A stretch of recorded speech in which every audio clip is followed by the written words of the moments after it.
Hello everyone, welcome to our channel. Telugu రాష్ట్రాల్లో మారినటువంటి వాతావరణ పరిస్థితులు, ఈ రోజు రేపు ఏ జిల్లాల్లో వర్షాలు పడతాయి, వాతావరణ పరిస్థితులు ఏంటి తెలుసుకునే ముందు మీరు ఇంకా మన ఛానల్ కనుక సబ్స్క్రైబ్ చేయలేదా అయితే వెంటనే సబ్స్క్రైబ్ చేసి పక్కనే ఉన్న బెల్ ఐకాన్ని కూడా క్లిక్ చేసేయండి. ఇక లేట్ చేయకుండా వివరాల్లో కనుక వెళ్ళినట్లయితే, శ్రీలంక ప్రాంతంలో ఏర్పడినటువంటి ఉపరితల ఆవర్తన ద్రోణి బలపడి తుఫానుగా మారే అవకాశం ఉంది.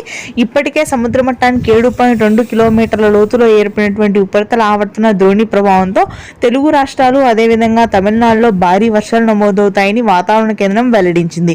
భారత వాతావరణ శాఖ నివేదిక ప్రకారం తమిళనాడు అదేవిధంగా రాయలసీమలోని అనంతపురం, పుట్టపర్తి, సత్యసాయి జిల్లాల్లో మే 22, 23 తేదీల్లో భారీ వర్షాలు నమోదు కానున్నాయి. ఇక ఈ వర్షాలు దక్షిణ కోస్తా జిల్లాలో కూడా విస్తరించనున్నాయి. ఈ అల్పపీడనం తుఫానుగా మారితే మధ్యాంధ్ర జిల్లాల్లో భారీ నుంచి అతి భారీ వర్షాలు, దాదాపుగా 17 సెంటీమీటర్ల వర్షపాతం నమోదు కానుంది. గుంటూరు, కృష్ణా, కోనసీమ అదేవిధంగా ప్రకాశం ఉత్తర ప్రాంతాల వరకు కూడా మోస్తరు వర్షాలు నమోదు కానున్నాయి.